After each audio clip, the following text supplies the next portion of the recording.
Hey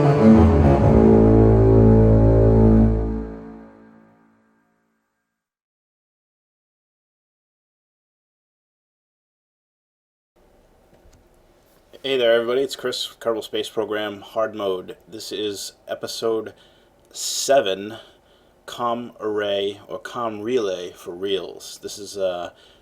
I had some comm satellites up in space, and they kind of didn't go as well as I wanted. They got out of sync. The deployment wasn't as easy as I thought. Plus, they only had limited comm capabilities, as well as a power supply that was lackluster. It was just the actual photovoltaic panels, not the unfolding type solar cell arrays. So they were just very outdated. They did do some work. They transferred information or science from the moon back to Kerbal Space Command. So they did have a use, but they were just outdated, needed to be upgraded. So this is the launch vehicle that I made. Now, we have 2.5 meter parts, but we only have the skipper, sorry, not skipper, but, oh, I can't even think of the name of the engine. The Poodle engine. We only have the Poodle engine in there's also one from KW Rocketry that's actually pretty good, but it's very tall. So I ended up using the centerline tanks, 2.5s. Then I attached these long liquid tanks as the actual work fuel supply. So these actually have the rocket motors on the end, and I got just under 2 to 1 on the thrust to weight ratio. So it actually, it was right in the range of where you want to be, between 2 and 3. With deadly reentry, you don't want to go too fast because then you'll shock heat on the way up, and you could lose, your parachute, and if you're not careful, the capsule itself. Scott and Manley had done that with a solid rocket booster, and it blew up. So we don't want to do that. Try to get the ratio correct. And what I did here was I just burned out to get my apoapsis up to geosynchronous altitude, and then I'm going to go around the planet quite a few times to try to just line up Kerbal Space Command with where I want the satellite to be.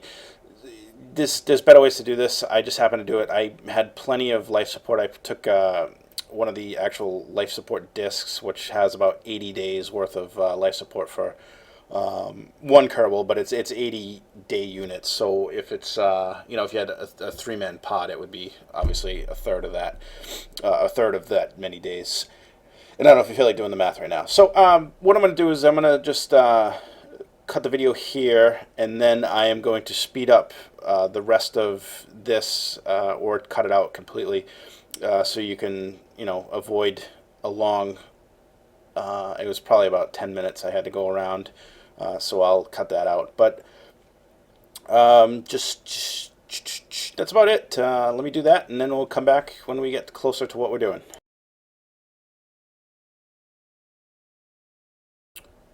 All right, so yeah, we had some 6 times speed going. Hopefully no one had an epileptic seizure or anything like that. But we are finally ready to do our maneuver node here, and this will expand the periapsis of this orbit out to geosynchronous orbit altitude just by excuse me, just by burning. And then once I get it out there, I'm gonna go ahead back to the to the screen here, and then I'll detach that satellite and set up for my next burn, which is actually going to make my orbit collapse a little bit. So I'll make my periapsis come down to about half the distance, and then I will go around a couple times and find a spot where I want to put my second satellite, and we'll do that. And I have to go back, change names on the satellites a little bit so I can recognize which ones are which, and then target each other. And you have Comm Array 1, which is going to be the main one right outside Kerbal Space Command. That's going to be the main one, so that has a satellite dish to Kerbal Space Command, and then it also has one to the second array, which I'll be putting up in a minute. And then the second array has a satellite to the first one. I mean, sorry, not a satellite, but a comm array goes to the first satellite, so it has the ability to take on a second satellite in this orbital sphere here, and it also has a long distance Duna. Duna, it can reach Duna, I think, or the moon. It might be the moon. Both of them have the moon dish, which is 80 or 90 megameters, and then they each have two of the smaller ones, which I believe are 50 or 60 megameters, and those will work in this interior sphere of influence here of Kerbal. And I am just about ready to detach the first satellite after I make sure that it is targeted Kerbal Space Command and it is active. Because if you don't, then you've just ruined this entire mission, because we don't have docking ports, which make this a little bit easier. Plus, it also allows you to make changes, additions. If you feel that the satellite network needs more dishes, you can do that if it's got a docking port, because then you can just add to it, and it's very simple, instead of having to basically tear down the satellite and then put up a new one if you don't have docking ports. So if I screwed this up, once I release this, it's done. There's nothing I can do that I know of in order to get this back, because these satellites do not even have the short distance antennas. They are just the long distance aimable antennae. Maybe a design flaw, but if you do it right, you don't ever have to worry about it. They should have enough power. They each have, I think, 3 of those 1x6 solar panel arrays. Plus, they have also some other single cells kind of lined around there. And then one other thing that I didn't mark or make note of was that I actually have what's called I just downloaded it too. It's like service tubes or service modules. It's basically a hollow. It's basically a hollow part that you can actually put stuff into it, and then it doesn't have to hang on the outside of the craft. So in this case, I put 6 batteries of the small batteries inside this service module, and that will, so they're not exposed. They're actually, if you look at it, you'll see there's a module in between the tank and the bottom of the probe body, and that little small module has all the batteries inside of it, and you can put whatever. I don't know what else would fit in there, but batteries work. I guess the like mini RCS fuel things, that little ball tank, that would fit inside that too. So you could do that, and then it would be hidden, and it wouldn't be in the way of any like radio mounting stuff. So that's definitely something that I just got it, and it works very well. It's in the tech tree, so you can actually use it. And I'd suggest it. I'll put the link of the module in the video, but I'll also put it at the end of the video so you know the name of it. So we're just going to go ahead and set this up again, and I will fast forward the video a little bit, and then we'll pick it back up.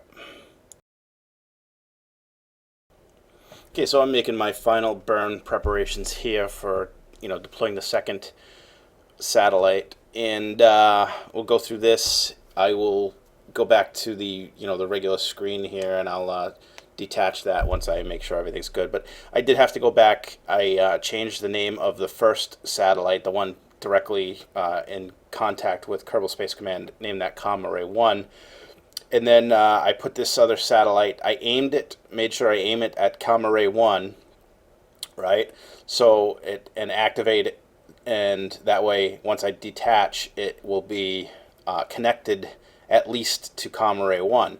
But then I have to go back to Comm Array 1, and I have to take one of the satellite comm arrays and aim it at satellite Comm Array 2 in order to make that connection. So you'll see me jump back to Comm Array 1.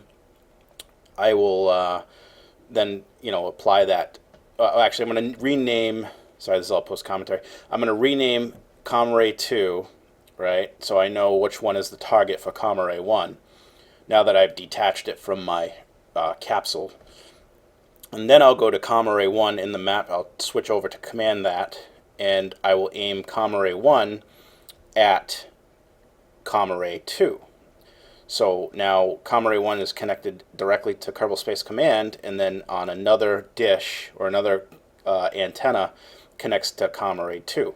So that makes Comm Array 2 available to use as either an interplanetary comm array or to another satellite. If I put, if I'll end up putting at least one more comm array in the in space here, and I could probably do it with just a single launch, non-crew, non-manned mission, because I have the two other arrays that I can use for contact. But that way, I can have full coverage around the planet. And I'll also put a couple other ones. I'll do at least one polar orbiter, and then I will put probably two Molniya orbits. That's kind of like a inclined orbit that's kind of covers the northern hemisphere with good coverage. So I'll put two of those. And I did a video of those in a separate video.